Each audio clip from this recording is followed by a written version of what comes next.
இதை யார் செஞ்சாங்களோ அவங்களுக்கு பீதி எடுத்துருக்கும். சில உண்மைகள் வெளியே வரும்.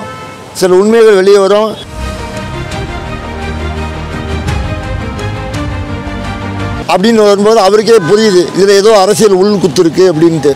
சார் இப்போ சிபிஐ போனால் பிஜேபிக்கு அடிபணிஞ்சு போகிற மாதிரி இருக்குங்க. எப்படி? அப்படி கிடையாது. சட்டம் தன் கடமையை செய்து இதில் கட்சி எதுக்கு? சரி, இப்போ ஏடிஎம்கேவோட பிரச்சாரத்தில் எடப்பாடி பழனிசாமி சொல்கிறாரு டிவிகே கொடி பறந்தோடனே பாதி வந்துட்டாங்க அப்படின்னு சொல்லிடுறாங்க. யாரும் வரல. இவங்க கட்சி கொடி அவங்க கட்சிக்காரன்ட்ட கொடுத்து ஆட்டோ விட்டுருக்காங்க, அவ்வளோதான்.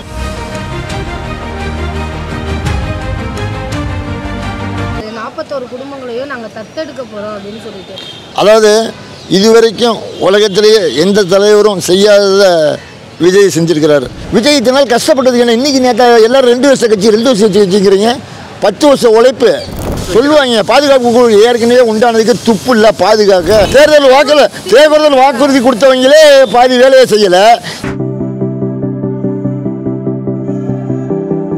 நம்ம நாட்டை வந்து கேவலம் நினச்சிட்டு இருக்காங்க. உண்மையிலே அரசியல் இங்கே வந்து போட்டி இருக்குது அப்படின்ட்டு.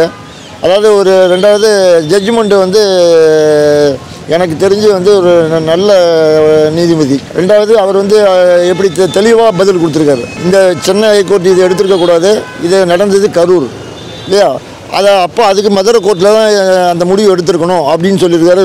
ரொம்ப எக்ஸலண்ட்டானது. 2வது ஓய்வு பெற்ற நீதிபதியை வச்சு இதை நடத்தணும் அப்படின்னு சொல்லியிருக்காரு. மக்கள் வந்து எதிர்பார்த்தது தான், பாராட்டத்தக்கது தான். இப்போ என்ன ஆகும் கேட்டிங்கன்னா, இதை யார் செஞ்சாங்களோ அவங்களுக்கு பீதி எடுத்துருக்கும். ரிட்டையர்ட் ஜட்ஜ்மெண்ட் போட்டிருக்காங்க இல்லையா, அவர் ஒன்றும் ஈஸியான ஆள் கிடையாது. Very experience person. இந்த கேஸை இது வரைக்கும் இல்லாத மாதிரி ஷார்ட்டாக இப்படி முடிக்கிறார் பாருங்கள். சில உண்மைகள் வெளியே வரும். இது எல்லோரும் டிவிக்கேன்னு சொன்னாங்க. ஜட்ஜுக்கே ஒரு முடிவு வந்திருக்கு, பண்ணலை டிவிக்கே இதை பண்ணலை அப்படிங்கிற மாதிரி தான் ஒத்து போய் தான். இல்லைன்னா இந்த மனுவை ரிஜெக்ட் பண்ணியிருப்பார். ஃபஸ்ட்டு தனியாக விசாரணை கமிஷன்லாம் முடியாது, சென்னை கோர்ட்டு பண்ணது ரைட்டுன்னு சொல்லியிருப்பார். ஆனால் சென்னை கோர்ட்டு போனது தப்பு அப்படின்னு வரும்போது அவருக்கே புரியுது இதில் ஏதோ அரசியல் உள்குத்து இருக்குது அப்படின்ட்டு. சார், நான் தான் முதல்ல வெற்றின்னு சொல்லிட்டேன். ஃபஸ்ட்டே நான் தான் சொன்னேன். அதுக்கு உண்மையிலே அதாவது நீதித்துறையை முடங்கலை, நீதித்துறை செயல்படுறது அப்படிங்கிறதுக்கு ஒரு உதாரணம்.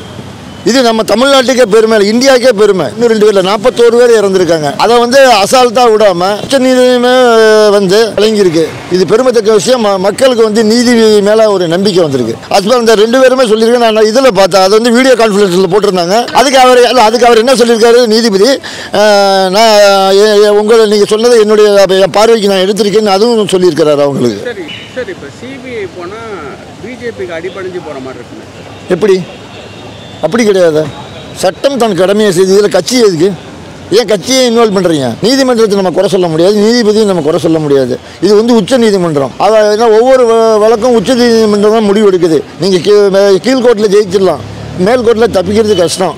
ஆனால் இதில் வந்து கண்டிப்பாக அரசியல் சூழ்ச்சி கண்டிப்பாக இருக்குங்கிறது உண்மை. சரி, இப்போ ஏடிஎம்கேவோட பிரச்சாரத்தில் எடப்பாடி பழனிசாமி சொல்கிறாரு டிவிகே கொடி பறந்தோடனே பாதி வந்துட்டாங்க அப்படின்னு சொல்லிடுறாங்க. யாரும் வரல. இவங்க கட்சி கொடி அவங்க கட்சிக்காரன்ட்ட கொடுத்து ஆட்டோ விட்டுருக்காங்க, அவ்வளோதான். ஏடிஎம்கேட்டே விஜய் பண்ணிய மாட்டான், புரிஞ்சுதா? ஏடிஎம்கே வேணா விஜய் தேடி வரலாமே தவிர அவர் தானே கூப்பிட்டாரு, அவர் தானே சம்மதங்கிறாரு. டிவிக்கு இது வரைக்கும் அதை பற்றி பேச்சே எடுக்கலையே. டிவிக்கே முதல்ல என்ன சொல்லிச்சு, யார் வேணாலும் வரலான்னு தான் சொன்னார். பர்டிகுலராக இவங்க தான் அவர் சொல்லலை. இவங்க வந்து விஜய் கொடியை கடையில் காசு கொடுத்து வாங்கி கூட்டத்தில் காமிச்சு உடனே விஜய் கூட்டம் எங்கள்கிட்ட வந்துருச்சு. அதெல்லாம் ஒன்றும் நடக்காது ராஜா, அதெல்லாம் எதுவுமே வராது. விஜய் இருந்தால் தான், சுவர் இருந்தால் தான் சித்திரம். 2026 சுவர். 41 குடும்பங்களையும் நாங்கள் தத்தெடுக்க போகிறோம் அப்படின்னு சொல்லிட்டு இப்போ அது வந்து பெருசாக பேசப்படல. பட் அந்த வேர்ட் சொல்லியிருக்காரு. அதை பற்றி தலைவர் என்ன சொல்லியிருக்காரு, நம்ம கட்சியில் இருக்கிற உறுப்பினர் அனைவரும், இந்த நாட்டில் இருக்கிற மக்கள் அனைவரும், என்னுடைய அம்மா, என்னுடைய அப்பா, என்னுடைய தம்பி, என்னுடைய சித்தப்பா, என்னுடைய பெரியப்பா தானே சொல்லியிருக்காரு. அவர் தானே சார் தலைவர். இவர் சொல்கிறதுக்கு மேலே தலைவர் சொல்லிட்டார், எல்லாரும் எனக்கு வேணும்னு இருக்காரு, அவ்வளோதான். அதாவது இதுவரைக்கும் உலகத்திலேயே எந்த தலைவரும் செய்யாத விஜய் செஞ்சுருக்கிறார். அந்த அவன் 41 குழந்தைகள் இருக்காங்க இல்லையா, அந்த ஃபேமிலி, அந்த 41 ஃபேமிலியோடைய படிப்பு செலவு, அவங்களுடைய மருத்துவ செலவுக்காண்டி மருத்துவ காப்பீடு போட்டு கொடுக்குறாரு. இதை மாதிரி உலகத்தில் ஒரு தலைவன் இருப்பானான்னு பாருங்கள். இந்த தலைவனை நம்ம 2026 கொடுத்தோம்னா இந்த 41 உயிர் நடந்தது வரக்கத்தக்கது. மக்களே சிந்திங்கள். நீங்கள் 2027 ஓட்டு போடுவேயானால் அனைத்து விதமான உங்களுக்கு சலுகைகளும் அவர் வழங்க காத்திருக்காரு. எடப்பாடி பழனிசாமி ஆதரிக்கிறார் சார் விஜய். அப்படி சொல்லணும். விஜய் எடப்பாடி பழனிசாமி ஆதரிக்கல. இப்போ ஒருத்தங்க இப்போ க்ளூலெஸ்ஸாக இருக்கும் போது எது ஹெல்ப்லெஸ்ஸாக இருக்கும் ஒருத்தர் அரவணைச்சா அது ஏற்றுக்கிறது தான் சார் பண்பு. நான் தனியாக தான் போட்டிவிட்டேன். அது கரெக்டுன்னு நீங்கள் நினைக்கிறீங்க? தனியாக போட்டிவிட்டுருங்க. அப்புறம் இத்தனை இருந்த மவுஸ் என்னங்க? விஜய் இத்தனை நாள் கஷ்டப்பட்டதுக்கு என்ன? இன்றைக்கி நேற்று எல்லோரும் 2 வருஷம் கட்சி 2 வருஷம் வச்சுக்கிறீங்க. 10 வருஷம் உழைப்பு. புரிஞ்சுச்சிங்களா? தான் பணத்தை நான் காமிக்கணுங்க. அடுத்தவன் என்ன தூக்கி விட்டு நாங்கள் 2 பேரும் கை கோத்துக்கிறோம்லாம் கிடையாது. அவருடைய உண்மையான ஸ்ட்ரென்த்தை அவர் காமிக்கணும். பார்ப்போம். எல்லாரும் சேலஞ்சு பண்ணுறாங்கல்ல. இப்போவே கூட்டணி போடக்கூடாது எங்களுடைய ஆசை. எலெக்ஷனில் நீ யார் ஜெயிக்கிறான்னு பார்ப்போம். எடப்பாடி ஜெயிக்கிறாரா, விஜய் ஜெயிக்கிறாரா, டிஎம்கே ஜெயிக்க தான் பார்ப்போம். விஜய்க்கு இருக்கிற ஒரே குறிக்கோள் சார் டிஎம்கே வரக்கூடாது தானே சார்? எது டிஎம்கே வரக்கூடாது? அவருக்கு 2 குறிக்கோள். ஒரே குறிக்கோள் வந்து டிஎம்கே வரக்கூடாதுங்கிறது ஒன்று.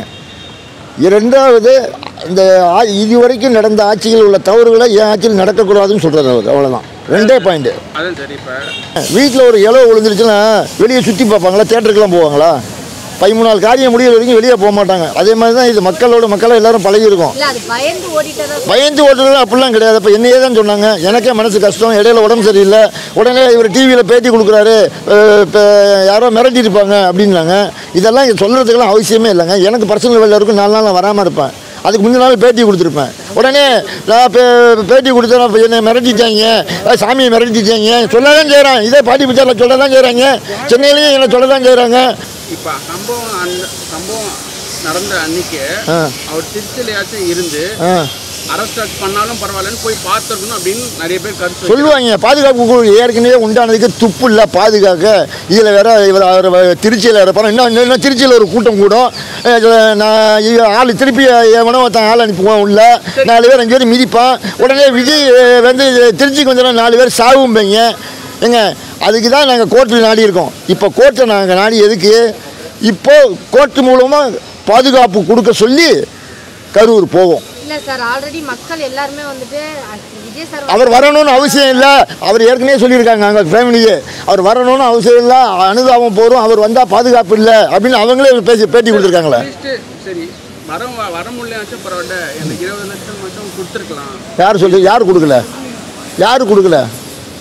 விஜய் சார். யார் சொன்னார்? வரும் சார். மொத்தம் எத்தனை? 41 பேர் சார். உடனே எடுத்து என்னென்ன வீட்டுக்குள்ளே வச்சு எடுத்து கையில் கொடுக்குறது இல்லை. அது யாரை நம்பி கொடுக்குறது? அவர் நேரில் போகணும். இதுக்கு பேங்க் ஃபார்மாலிட்டிஸ் இருக்குது. எல்லாருடைய அக்கௌண்ட் நம்பர் வாங்கணும். இல்லை அவ்வளோ ஈஸியாக நீங்கள் சொல்கிறது? கொடுக்குறேன்னு ஒருத்தருக்கான்ல. தேர்தல் வாக்குறுதி கொடுத்தவங்களே பாதி வேலையை செய்யலை. இவர் இப்போ தாங்க சம்பவம் நடந்திருக்கு. சம்பவம் நடந்து 27 நாள் 15 நாள் கொடுக்கலன்னு அவரை வந்தால் தானே கொடுக்க முடியும். அவர் கையால் தானே கொடுக்கணும். இல்லை விளையாட்டா? ஒரு ஆளுக்கு 20 லட்ச ரூபானா உங்களுக்கு எத்தனை பேர்? 40 பேர் வருது. கண்டிப்பாக போவார். அதுக்கு தான் நீதிமன்றத்தில் நாடி இருக்கோம். நீதிமன்றத்தில் தான் நாடி இருக்கோம். இப்போ நீதிமன்றம் பாதுகாப்போட போவோம். திருப்பி நடந்தது அப்படின்னா யார் காரணம் அப்போ தெரிஞ்சிடும்ல. சரி ஓகே சார். இப்போ வந்து ஆதவர்த்தனா சார் வந்து அங்கே டெல்லியில் வச்சு சொல்லியிருக்காரு. நாங்கள் எல்லாருமே கரூரில் தான் இருந்தோம் 3 மணி வரைக்கும். எங்களை வந்து போலீஸ்காரங்க தான் போக சொன்னாங்க. உங்களுக்கு பாதுகாப்பு கொடுக்க முடியல. நடந்த போச்சு அப்படி தான் கேள்விப்பட்டேன். எப்படி கேட்குறது? எங்கள் சம்பவம் நடந்திருக்கு, அங்கே போகக்கூடாதுங்கிறீங்க, தடுத்து நிப்பாட்டி இருக்கீங்க. எப்படி சொல்ல முடியும்? யார்கிட்ட சொல்ல முடியும்? சில விஷயத்தை ரகசியமாக தான் வச்சு கோர்ட்டு மூலமாக ஆர்டர் வந்த பிறகு நம்ம சொல்ல முடியும். கோர்ட்டில் கேஸ் போட்டோம்னு சொல்ல முடியும். அதுக்கெல்லாம் நம்ம ஃபோன்லேயே பேசிட்டு இது ஒருத்தருக்காக நாங்கள் பேட்டி கொடுத்துட்டு இந்த வேலையை அடுத்த கோர்ட்டு வேலையை யார் பார்க்குறது? சரி, இப்போ விஜய் தலைமையில் ஒரு கூட்டணி இல்லை ஏடிஎம்கேவோட போயிட்டு வரோம். ஏடிஎம்கேவோட ஜாயிண்ட் வரலாம், அது சொல்ல முடியாது அப்படின்னு இல்லை. விஜய் ஜெயிக்கிறது உறுதி. அவர் தனியாக ஜெயிச்சா போகிறோமேங்கிறேன் நான். மேக்ஸிமம் வந்துடுவார், தனியாகவே வந்துடுற வாய்ப்பு இருக்குது. இப்போ கரூர் போனார் வச்சுக்கலாம், திருப்பி சுற்றுவனம் போனார் கண்டிப்பாக வர வாய்ப்பு இருக்குது. ஏடிஎம்கே கூட இருக்கணும்னு அவசியம் இல்லை.